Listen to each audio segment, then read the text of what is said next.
The battle to ban red light cameras in Texas heated up this week at the Texas Capitol. Nearly 60 Texas cities have red light cameras, and since 2007, tickets from those cameras raked in more than $500 million in fines. Investigator Jody Bard took a deep dive into these cameras a little more than a year ago, and Jody, something I did not know is these things might not even be legal.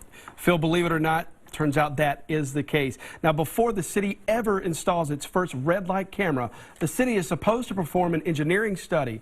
Now, the law requires that, but our investigation found that only 3 of 60 cities, Phil, actually performed that engineering study, but that hasn't stopped a single city from issuing those $75 fines. And some lawmakers don't like this. And so what are we seeing at the Capitol this week?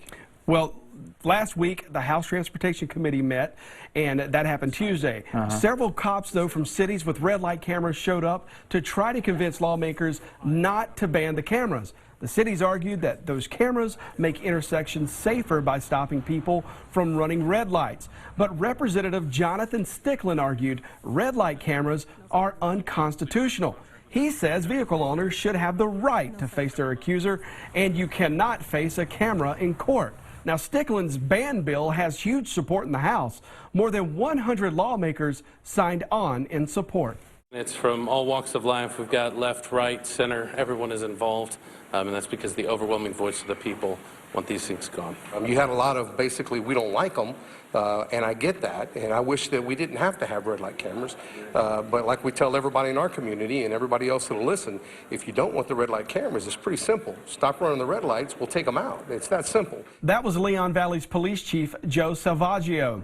Now, just last year, his city installed red light cameras at 36 intersections and wrote 62,000 tickets. Those tickets earned the city $1.6 million in fines. Now, the only enforcement is the ability for cities to block vehicle registration renewals if you do not pay one of those tickets. That's called the scofflaw program. But the problem is Leon Valley doesn't have that program and has absolutely no way to force people to pay those tickets. Now, I asked the police chief about that last week at the Capitol.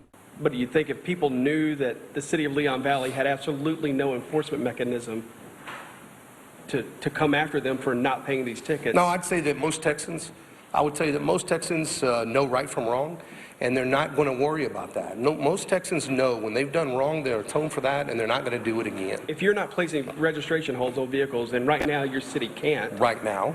Then where's the enforcement? You're just hoping they do the right thing and pay it, I guess. And 69% of the Texans that have gotten citations do the right thing.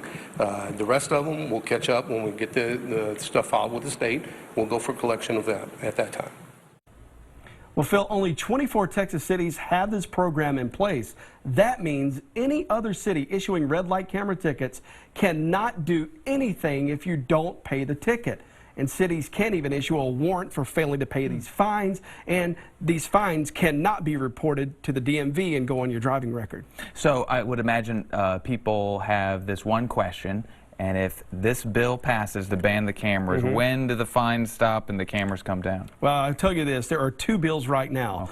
There's a bill in the House, a bill in the Senate, and those 2 bills, the one in the House, though, right now, it would be an outright ban. And that bill is stuck in the Transportation Committee, pending status in the Transportation Committee. But just a few days ago, Senator Hall, who's got the second bill over in the Senate, he stripped a grandfather clause from his red light camera ban, meaning that both bills are now identical. We could see action on these bills as soon as next week. But remember, though, if there are 2/3 support in the House and the Senate, this ban, if these bills pass, would go into effect as soon as the governor signs it. Interesting. That could happen soon. It could. And thank you again for joining us for State of Texas. I'm Phil Prazen. We'll be back next week to bring you an in-depth look at Texas politics.